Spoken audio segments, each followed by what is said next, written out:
كلية الفقه الحنفي تقدم.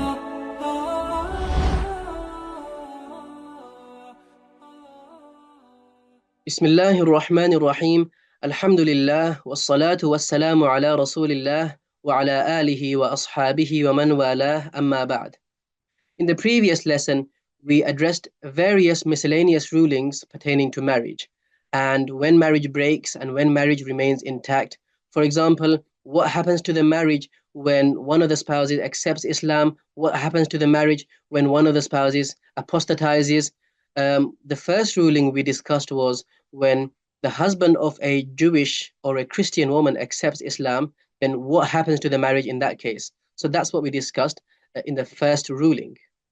When one of the spouses is taken as a prisoner of war, what happens to the marriage in that case? So various rulings relating to this kind of topic.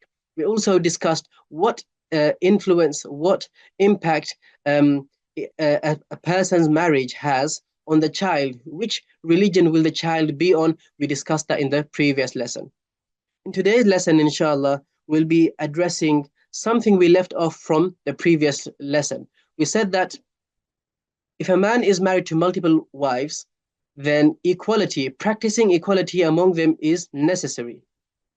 And we said that this is regardless of whether the wives are bikr or thayyib, which means if one is a virgin and the other, meaning at the time when he married her, she was a virgin, and the other one, when he married her, she was a previously married woman who had consummated her marriage. So we learned that in those cases, regardless of this, he would still need to exercise equality when it comes to apportioning time and provisions among them. In today's lesson, inshallah, we'll be continuing from that. We said that we'll be discussing something similar to this, and that is what happens when some of his wives are free women and others are slave women. We learned that the ratio when it comes to apportioning his time among them is 1 to 2. We're going to learn that when it comes to the slave woman, she is entitled to 1 portion while the free woman is entitled to 2 portions. And this is when it comes to him being a resident. When it comes to him being a traveler, then he is not required to exercise and practice equality between them when it comes to apportioning his nice. And these are the rulings we'll be discussing, inshallah, in today's lesson. We ask Allah subhanahu wa ta'ala to grant us the ability to understand all that is being learned, inshallah.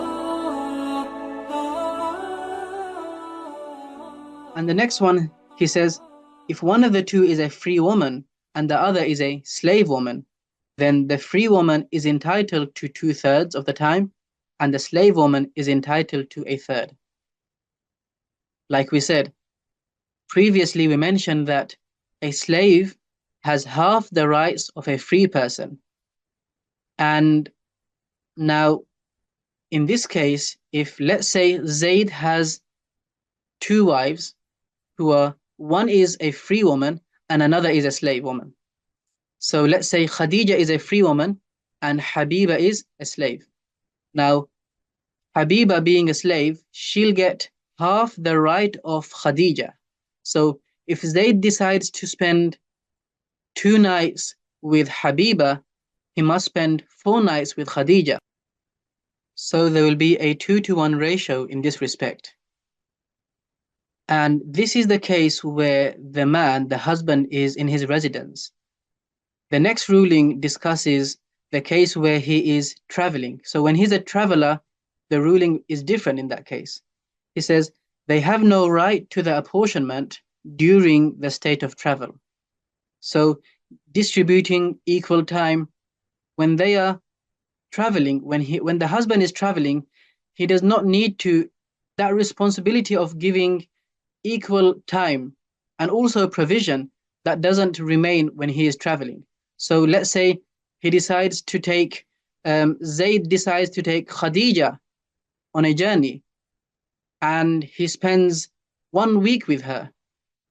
He is not responsible of going back home and making up for it and spending another 1 week with Habiba. No. Why? Because the ruling of traveling differs from the ruling of residence in this respect. Another thing to bear in mind is when it comes to apportionment, it's not only restricted to time, it's also provision. So let's say Zaid has taken Habiba to Turkey for 1 week. He spends one night with her, but also in relation to provision, let's say he gives her one watermelon. If he decides to give her one watermelon, he is not obliged to give Habiba also one watermelon. Why? Because this is a case of traveling. And lastly, in relation to this, one point to remember is that when it comes to traveling, there is no difference between a slave woman or a free woman. The husband is not responsible of ensuring that they have the equal amount of time and the equal amount of provisions. And this is regardless of whether one woman is a slave and the other woman is a free. There is no expectation when it comes to the case of travel. And then he says, the husband may travel with whomsoever of them, whomsoever of his wives he wishes. And it is better that he draw lots between them and travel with the one whose lot emerges. So we learned above that when it comes to the case of travel, the husband does not need to give equal amount of time to all his wives or equal amount of provisions. But even in the case of traveling, when he goes for traveling, if he chooses to take a certain wife of his, that's his choice. But it's also being said that what would be best is that he draws lots. Let's say he puts the names of each of his wives in a hat, and whoever's name comes out. Basically, such a system which shows that he is not being biased, and that wouldn't really hurt any of his wives. Of course, if he can take all of his wives, that would be better. But if he cannot do that, then he should draw lots, and whoever's name emerges in the lot, that's the woman he takes. That would be best, rather than doing something that shows bias within him. And then he says, if one of the wives consents to relinquish her right of distribution of time in favor of another wife, it is permitted, and she has a right to retract that consent. Let's say Zubayr is married to two women, Fatima and Aisha, and one of the women is more elderly, and she decides to relinquish her right. She says, I'm not too fast if you spend more time with Aisha. So Fatima can do this. She has the right to give up or relinquish her right. And so Zubayr in that case will not be required to spend equal time with them if Fatima has relinquished her right. But later on, if she wants to retract her right and say that I want you to spend your time between us equally, then she can do so. And now we have come to the end of this chapter, this long chapter of marriage. And inshallah, we'll now be conducting a summary, an overview of all of the principles that we've learned in this chapter on marriage, because marriage is something that many a times people think is very complicated and complex, but that is not the case. We've simplified everything, alhamdulillah, ruling by ruling. And now, inshallah, we'll go over the general principles that apply in the chapter on marriage.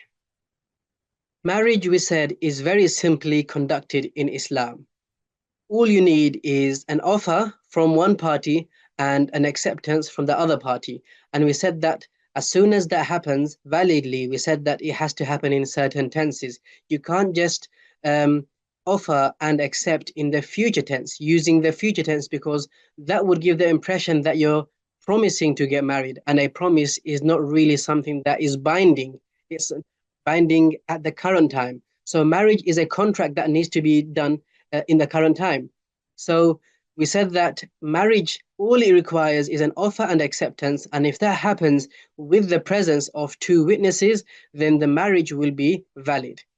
And we also discussed the fact that the witnesses don't really have to be Muslim, but rather if they are dhimmi.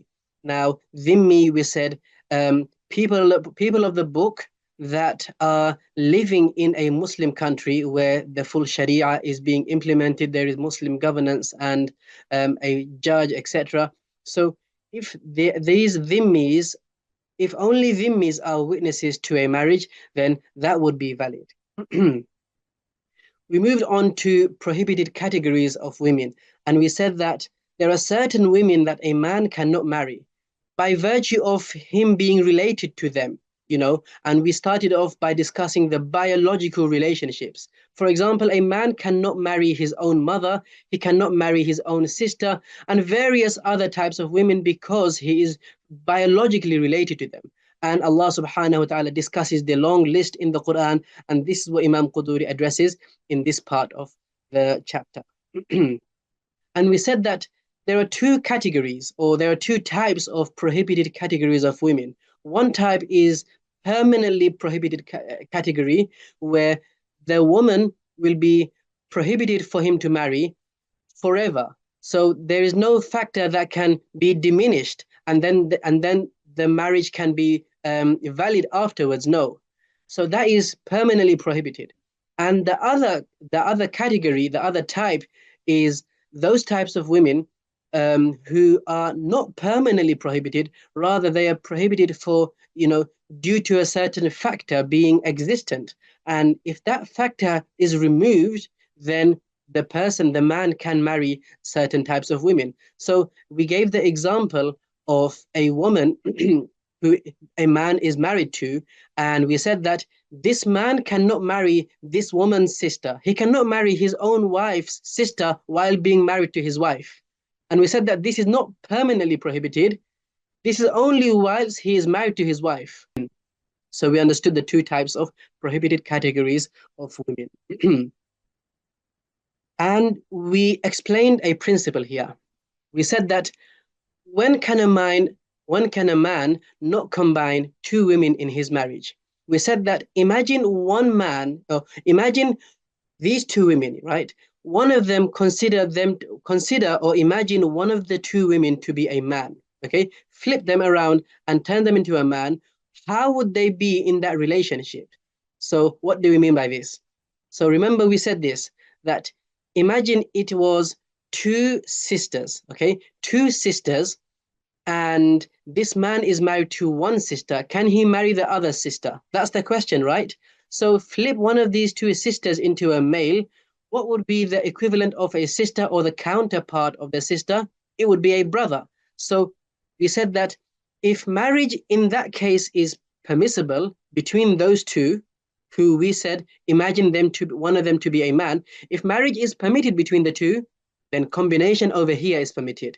So here we can see that marriage is not permitted because a sister cannot marry her own brother.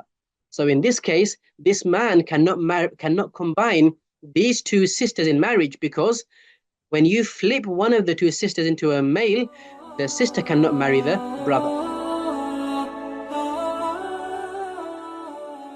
Another principle that we learned in this chapter on marriage relates to the waiting period.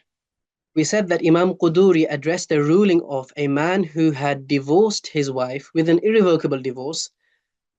Then she would need to go through the waiting period, and until she completes that waiting period, he would not be allowed to marry her sister. And the principle in this is that the woman is, from this perspective, the effects of marriage still remain. This principle can be applied to other relationships. For example, a woman who he had divorced and her biological aunt, her father's sister or her mother's sister. So he cannot combine these two types of women in his marriage, as long as one of these wives, or the woman who he divorced, her waiting period has not ended. We also learned that ihram is such a thing that does not prohibit a person from getting married. It is the intimate relations that is prohibited during the state of ihram. The state of ihram would be violated if a person does engage in intimate relations. And then we moved on to the discussion of interreligious marriages. And the principle that we learned here is that all types of interreligious marriages are prohibited except between a Muslim man and a Kitabiyah. That is, a Muslim man can marry a Jewish woman, or a Muslim man can get married to a Christian woman. No other woman can a Muslim marry, regardless of whether she is a religious person or irreligious person. And we also said that a Muslim woman cannot marry any type of non-Muslim man.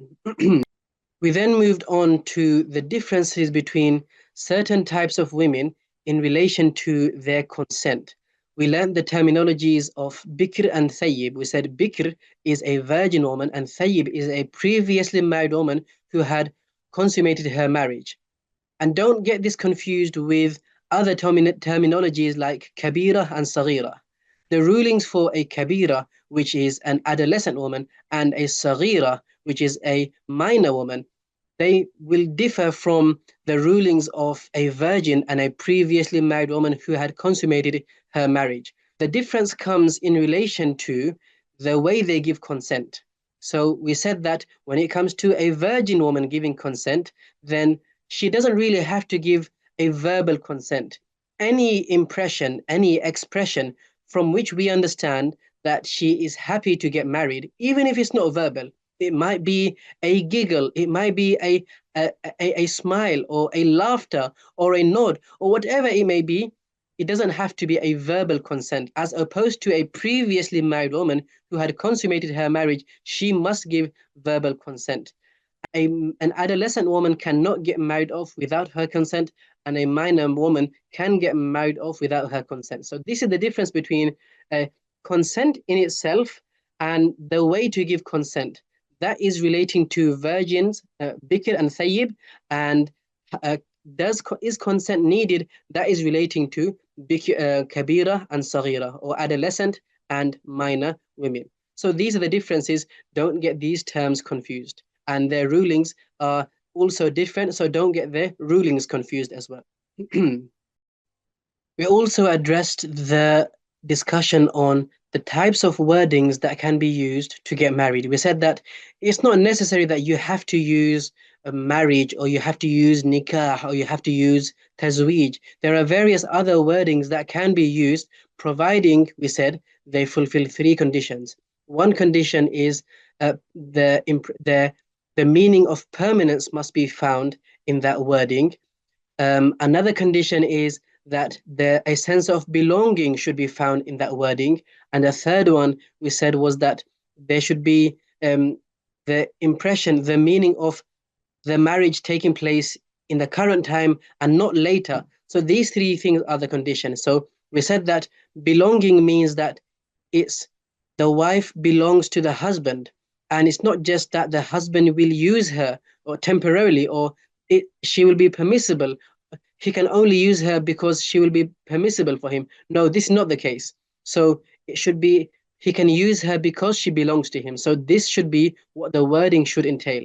And when it comes to permanence, we said that it shouldn't be temporary marriage. It shouldn't give the impression that the marriage is temporary. Rather, it should give the impression that it is permanent. For example, we said gifting, hiba. If she says, I gift myself to you, then that would be permissible, because when a person gifts something to someone else, then that should not be retracted. That cannot be taken back. And the third one, we said it should be happening in the current time. And that's something we addressed in the initial stages of the discussion on this chapter. We then moved on to the discussion on guardians in marriage, the wali.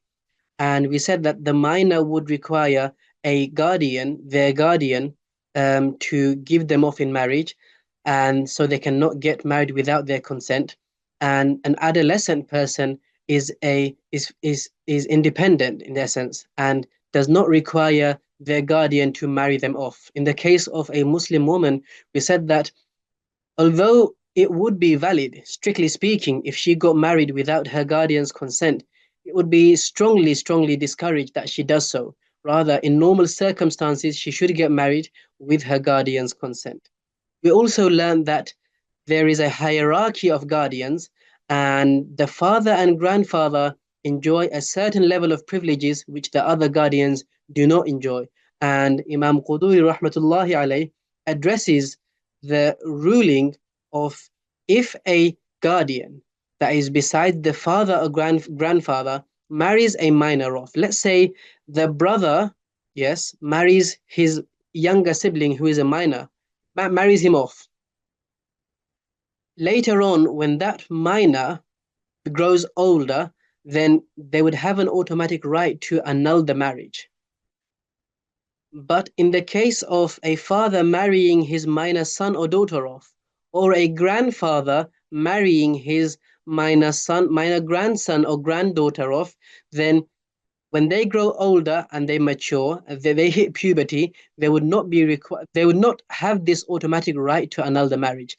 So this we learn from this the principle of the father and grandfather having a certain level of privileges which the other guardians do not enjoy.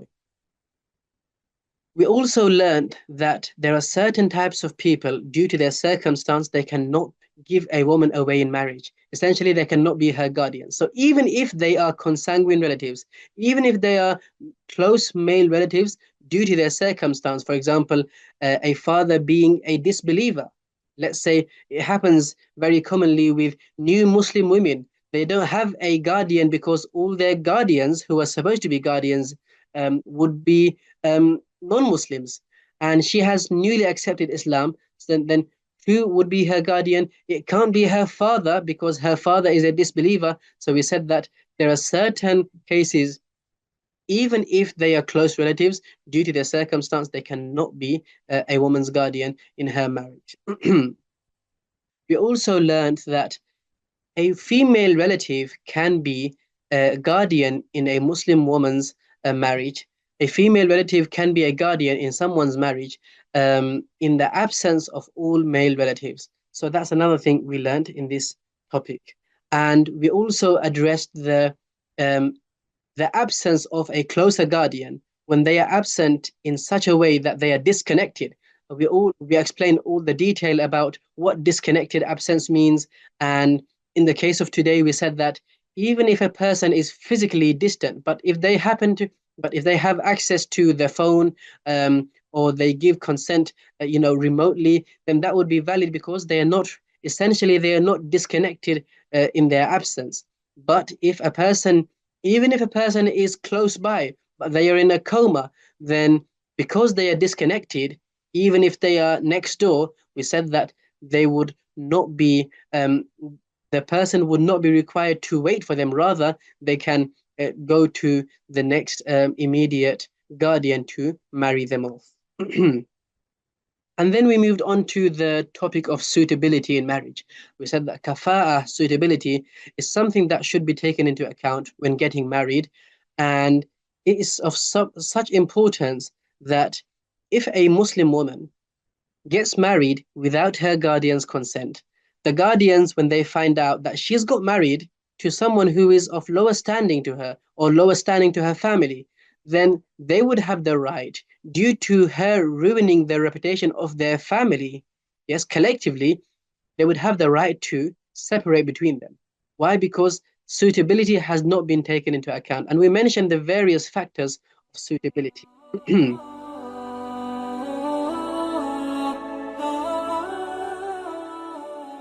Another principle we learned relates to the mut'ah, or the parting gift of gratification if a husband divorces his wife. The principle we learned was that in every case, the parting gift of gratification would be given to the wife, the divorcee, as a recommendation on the husband. So he would be recommended to give that parting gift of gratification. But there is one case where the mut'ah becomes an obligation upon him. So he would have to give her in that case. And that is the case of not specifying dowry within the marriage contract, and he happens to divorce her before consummating the marriage. In this case, he would have to give her the mut'ah. Don't confuse this word mut'ah with the other mut'ah, which refers to temporary marriage. In this case, we are referring to a divorcee who receives something as a parting gift of gratification, and down there we refer to the temporary marriage. Mut'ah down there is a type of temporary marriage which results in the marriage becoming void and batil. Another principle we learned relates to seclusion being in the ruling of consummation. We said that seclusion, when it is a valid seclusion, which means that if there are no preventions for the man to have intimate relations with his wife, then that would be in, and he decides not to have intimate relations, or intimate relations doesn't occur for any other reason, not due to the prevention, but for any other reason, then in that case, the seclusion, this valid seclusion, will be in the ruling of the marriage consummation, which means that whatever dowry is due to consummation of the marriage would be due if there was a valid seclusion. Let's say the full dowry that was stipulated in the marriage contract is due because consummation of the marriage took place. If consummation didn't take place, but only the seclusion took place, then the same amount of dowry, the full amount of dowry in this case, would be due on the man. Another principle we learned in this chapter is about invalid conditions. We said that if there is a condition that is not valid, then the marriage itself would not become invalidated. The marriage will be valid itself, but when it comes to the invalid condition, then that should not be acted upon. That will be considered null, but the marriage itself would be valid.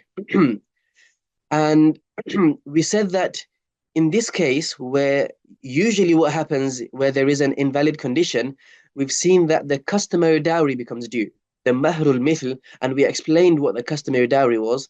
And we said that this is especially in relation to when the dowry itself is invalid. For example, the man, they agreed to have, make the dowry wine or swine or teaching the Quran. These are all forms of invalid dowry. And what becomes due is the customary dowry. So this is what happens when there is an invalid condition, and usually the condition relates to the dowry becoming invalid, and we gave some examples about this. Similarly, the customary dowry becomes due if there is a condition on the man that is stipulated within the marriage contract. For example, the fact that he will not take her out of the country, out of her city, after marriage, within his marriage, or he will not get married to another wife. So if he doesn't fulfill the condition, then what would be due is the customary dowry. So this is another case where the customary dowry becomes due. And then we moved on to certain miscellaneous rulings pertaining to marriage. So we completed the section on the dowry in marriage, and then we moved on to miscellaneous rulings. One principle we learned there is that slaves' rights, of course, in those days where the slaves did exist, slaves' rights are usually more restrictive than the rights of free people. We saw that usually a slave gets half the right of a free person. For example, if a free person can get married to 4 women, then a slave can only get married to a maximum of 2 women. So that's one thing we learned about slaves' rights. Another principle we learned relates to blemishes.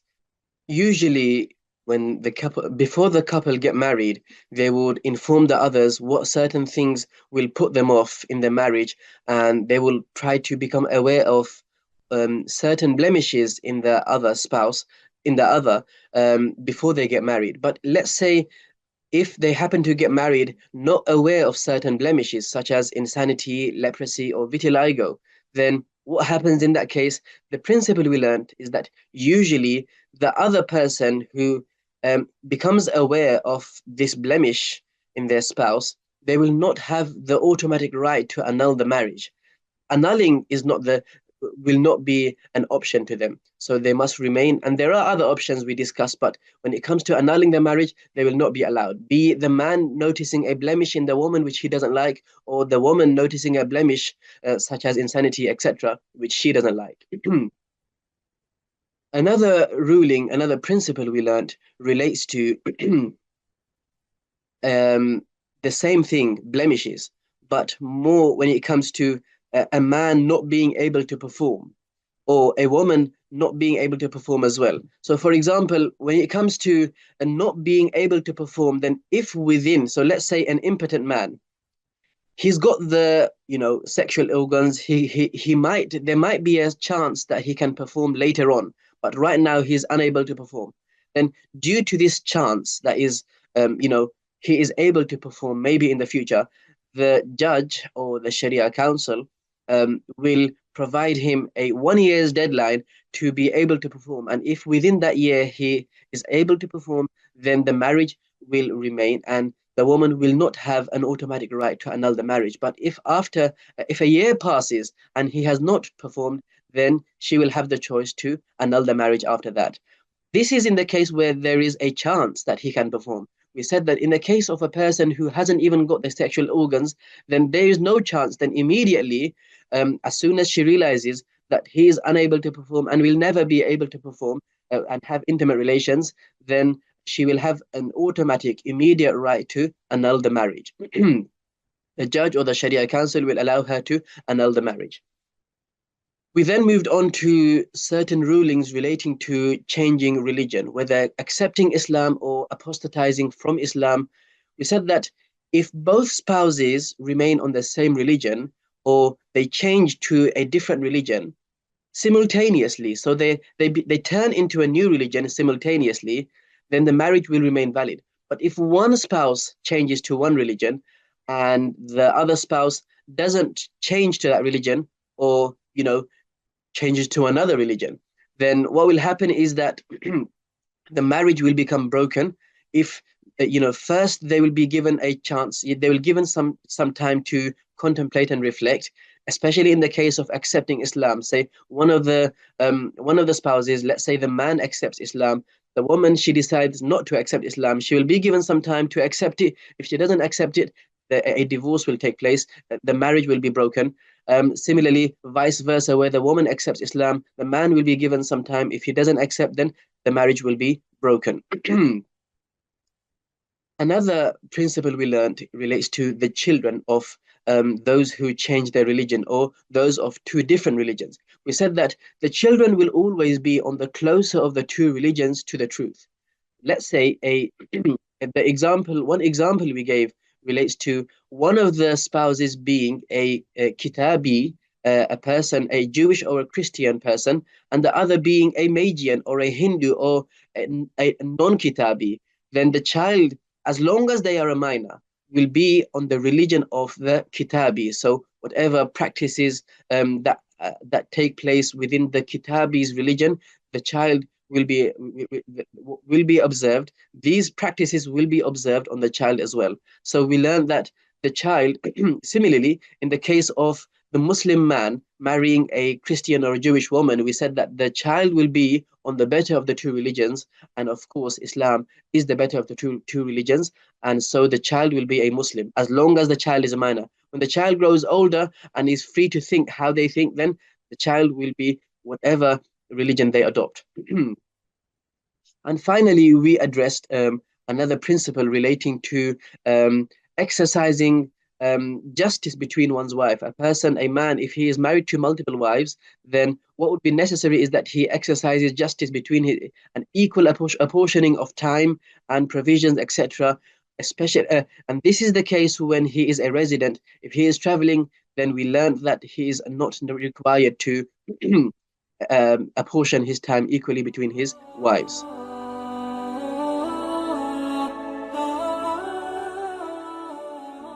Alhamdulillah, we've now come to the end of the lesson. And to summarize, we first started off the lesson with the ruling on a man who is married to multiple women. We said that number one, he must ensure that he treats them equally. This is what the Sharia requires from him. He treats them equally, he gives them equal provisions, and he provides and apportions his nights among them equally. And this is regardless of how many wives he has, if it's 2 wives, 3 wives, or 4 wives, and also regardless of whether one is a bikr and the other is a thayyib, meaning regardless of whether one is a virgin woman when he married her and the other was a previously married woman who had consummated her marriage. Regardless, he must treat them all equally.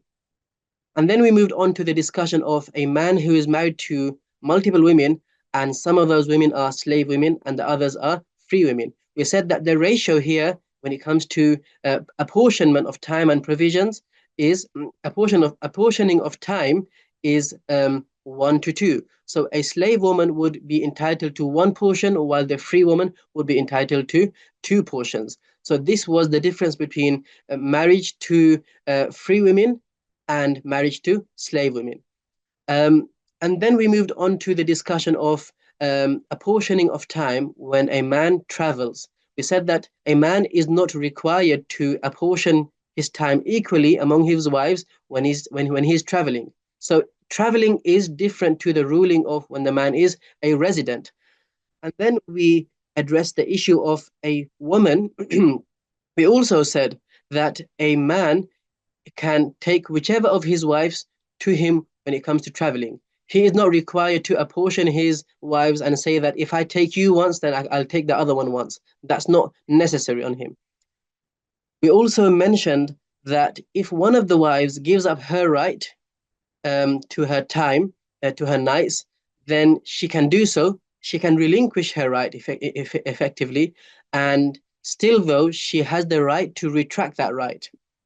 So this was the last ruling of today's lesson, and then we summarized the chapter of marriage and all the principles that have been mentioned in this lesson. We ask Allah subhanahu wa ta'ala to accept all that we learn. Ameen ya Rabbil Alameen.